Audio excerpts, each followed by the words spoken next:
Si vous recherchez la vraie liberté, cherchez à dominer vos propres idées, passions et désirs. Épictète. Ne laissez jamais des circonstances extérieures dicter vos actions. Beaucoup croient que la vraie liberté consiste simplement à pouvoir aller et venir ou agir comme on le souhaite. Cependant, je soutiens que la vraie liberté est plus profonde et plus transcendantale, non seulement dans le monde extérieur, mais surtout dans le monde intérieur, où cohabitent nos émotions et nos pensées.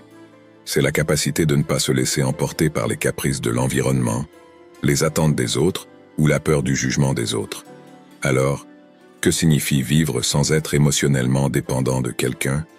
Cela signifie ne pas permettre aux paroles ou aux actions extérieures de déterminer la valeur de notre propre vie, que notre équilibre intérieur reste intact, serein, quelles que soient les circonstances.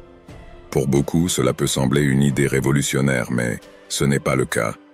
Ce concept trouve leurs racines dans une philosophie ancienne. Même sans entrer dans les détails de cette école de pensée, il est essentiel de comprendre que notre véritable liberté réside à l'intérieur, ce qui constitue le but ultime de la vie humaine. Nous sommes vraiment libres à tous égards.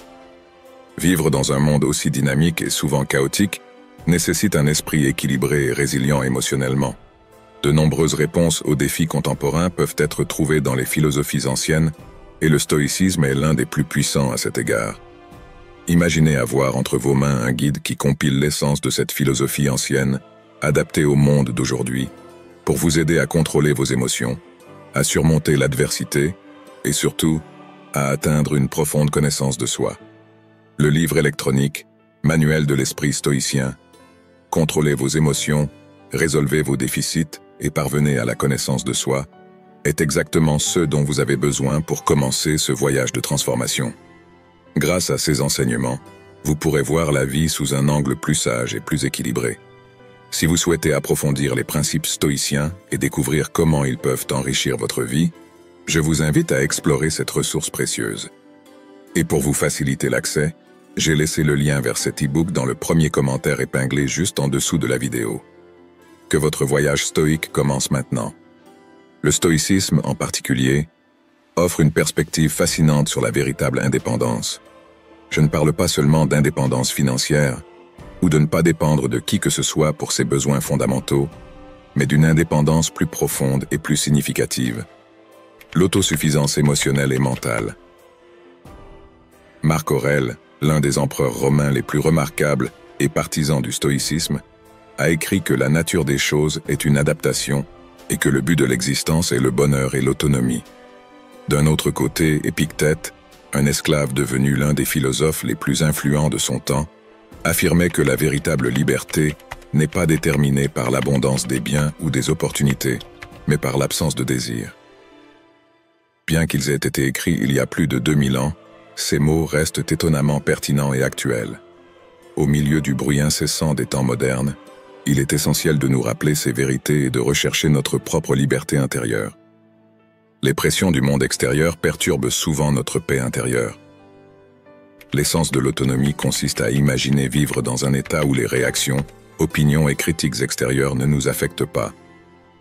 Cet état est ce que les stoïciens appellent l'autarcie, et il représente un objectif vers lequel nous pouvons tous tendre, quelle que soit notre situation. Nous parlons de vérité, de liberté et d'autosuffisance. Cependant, vous êtes-vous déjà demandé pourquoi, même si nous connaissons ces idées, nous nous laissons encore affecter émotionnellement par le jugement des autres? Nous sommes naturellement des êtres humains sociaux. Dès les premiers jours de notre existence, nous avons recherché la connexion, l'acceptation et la reconnaissance. Ce besoin fondamental est fondamental pour la formation des individus et des communautés. Cependant, cette recherche d'acceptation peut nous exposer à des pièges. Le besoin d'approbation, la peur du rejet et la dépendance émotionnelle. Notre désir inné d'appartenance peut, sans que nous nous en rendions compte, se transformer en un lien qui nous lie et nous empêche d'avancer authentiquement. C'est dans ce contexte que la sagesse stoïcienne devient pertinente. Les stoïciens nous apprennent à faire une distinction vitale dans nos vies. Discerner ce que nous pouvons contrôler de ce qui échappe à notre contrôle. Même si nous ne pouvons pas influencer les actions, les paroles ou les pensées des autres, nous avons un contrôle absolu sur nos propres réactions. Nous n'avons pas besoin d'accepter ou de permettre que les opinions et les actions des autres perturbent notre équilibre émotionnel. L'invitation est de récupérer notre âme, en reconnaissant que même si le monde extérieur peut sembler hostile et chaotique, notre intérieur peut être un bastion de calme, de clarté et de force, à condition que nous cultivions cette conscience. Certaines personnes peuvent interpréter cette sérénité émotionnelle comme de la froideur, comme s'il s'agissait d'une barrière que nous dressons pour nous isoler du monde. Cependant, cette stabilité ne consiste pas à nous isoler, mais à comprendre et à gérer nos émotions au milieu de l'adversité. Dans la philosophie stoïcienne, de nombreux concepts sont souvent mal interprétés. Le détachement, par exemple, pourrait facilement être confondu avec l'indifférence ou la froideur. Cependant, en approfondissant les enseignements des stoïciens, on se rend compte que le détachement est un outil puissant pour atteindre une véritable sérénité. Sénèque a dit un jour, « Ce n'est pas que nous disposons de peu de temps, mais nous avons perdu beaucoup. » Le détachement émotionnel stoïcien n'est pas une déconnexion du monde ou des gens. Au contraire, c'est une manière de se connecter plus profondément, sans se laisser consumer par des passions éphémères ou des distractions passagères. La réalité est que ce détachement consiste à reconnaître et à honorer nos émotions, en comprenant qu'elles sont souvent influencées par des circonstances ou des opinions extérieures. Comme l'écrivait Marc Aurèle, le philosophe empereur, dans ses Méditations. Vous avez un pouvoir sur votre esprit, pas en dehors des événements. Réalisez-le et vous trouverez de la force. Ainsi, plutôt que d'être une forme d'indifférence, c'est en réalité un chemin vers la liberté émotionnelle. Cette liberté réside dans la compréhension que nous ne sommes véritablement responsables que de nos propres actions et émotions. Le poids des attentes et des émotions des autres ne doit pas nécessairement être un fardeau que nous portons. Au lieu de cela, en abandonnant ces poids externes, nous pouvons agir avec une clarté et un objectif authentique. Le philosophe Épictète a souligné « Ce ne sont pas les choses qui dérangent les gens, mais les opinions qu'ils ont d'eux. » Et en ce sens, en maintenant notre équilibre intérieur, même au milieu des tempêtes, on retrouve une sérénité inébranlable.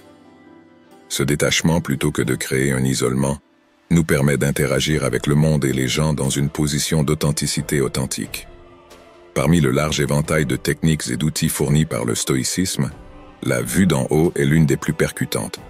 En nous regardant d'un point de vue élevé, nous obtenons une vision plus large de notre situation, où les défis qui semblaient insurmontables ne deviennent qu'une petite partie de la vaste tapisserie de la vie. Une autre pratique précieuse est la réflexion quotidienne, une opportunité d'auto-évaluation et de croissance. Sénèque nous le conseille. La partie de la vie que nous passons à considérer l'avenir est celle qui nous échappe. En devenant attentifs à nos propres comportements et sentiments, nous sommes mieux équipés pour affronter les complexités de la vie. Et bien sûr, nous ne pouvons pas oublier Amor Fati, une acceptation et une célébration du destin. Comme le dit Nietzsche, influencé par les stoïciens, ma formule pour la grandeur de l'homme est l'amor fati, ne vouloir rien être différent, ni en avant, ni en arrière, ni pour l'éternité.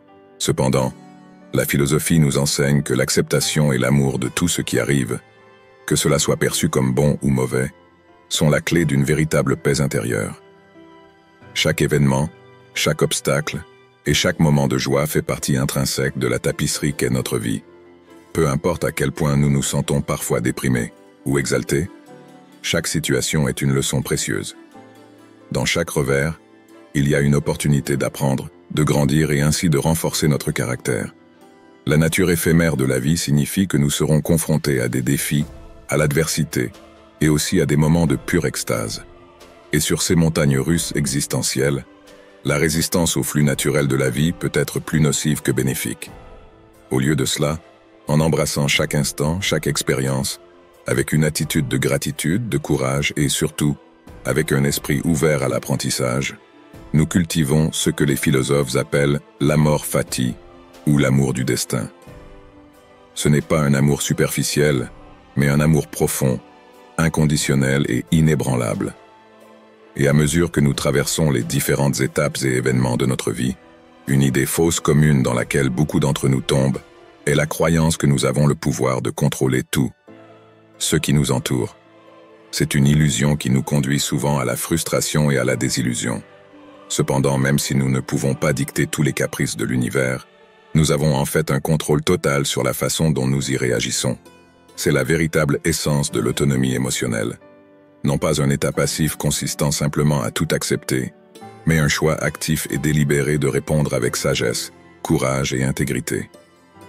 La quête de l'autonomie émotionnelle est enrichie et renforcée par une variété d'outils et de techniques, dont beaucoup ont leurs racines dans des philosophies et traditions anciennes. Lorsque nous intégrons ces pratiques dans notre routine quotidienne, nous commençons à découvrir une profondeur de notre existence et une liberté d'esprit rarement expérimentée par la plupart. Ainsi, armés des connaissances et de la sagesse que nous avons accumulées tout au long de notre parcours, nous réalisons que parvenir à cette autonomie, cette souveraineté sur nos émotions et nos réactions, n'est pas seulement un idéal lointain, mais une réalité tangible. Et le vrai pouvoir, la vraie liberté, réside dans la reconnaissance et l'acceptation de cette vérité. Dans un monde marqué par des défis constants et l'inévitable impermanence de la vie, nous nous trouvons constamment face à un dilemme. Comment rester ferme au milieu de la tempête? Platon a déclaré un jour que la mesure d'un homme est ce qu'il fait avec son pouvoir. Et cette mesure peut être encore plus révélatrice en période d'adversité. Maintenant, je vous demande, quels sont les défis que vous pouvez relever avec fermeté et détermination? Il ne s'agit pas de nier l'existence de problèmes ou de vivre dans une illusion. Les problèmes ne disparaissent pas. Cependant, avec un état d'esprit et une attitude appropriée, son impact peut être considérablement minimisé. En chacun de nous se cache une force endormie, attendant d'être réveillée.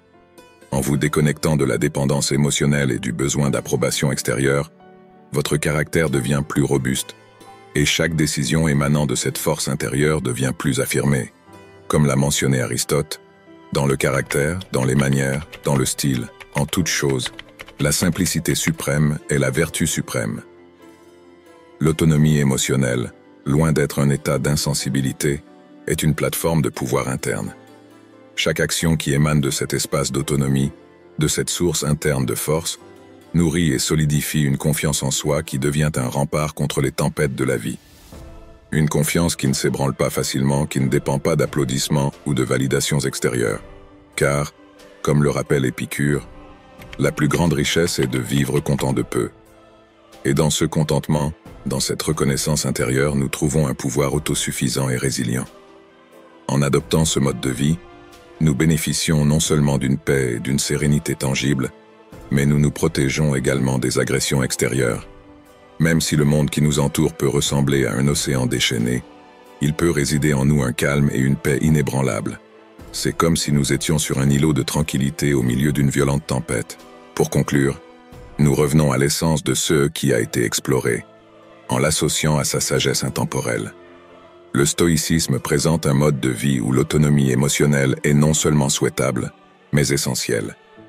À travers ces enseignements, nous découvrons que la véritable liberté réside dans notre capacité à rester ancré et centré, quelles que soient les tempêtes extérieures.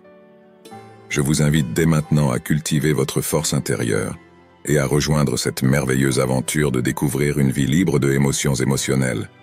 Une vie où l'on commande son propre bateau, quel que soit l'état des mers. J'espère que ce contenu illuminera votre journée et vous incitera à explorer et à adopter ces principes dans toutes les pièces de votre existence. Merci pour votre temps et votre attention. Si vous vous contentez d'un interpellé et que vous ressentez le besoin de poursuivre ce voyage de découverte, abonnez-vous pour recevoir plus de vidéos et de contenus qui pourraient vous être utiles. Prends soin de toi et à bientôt.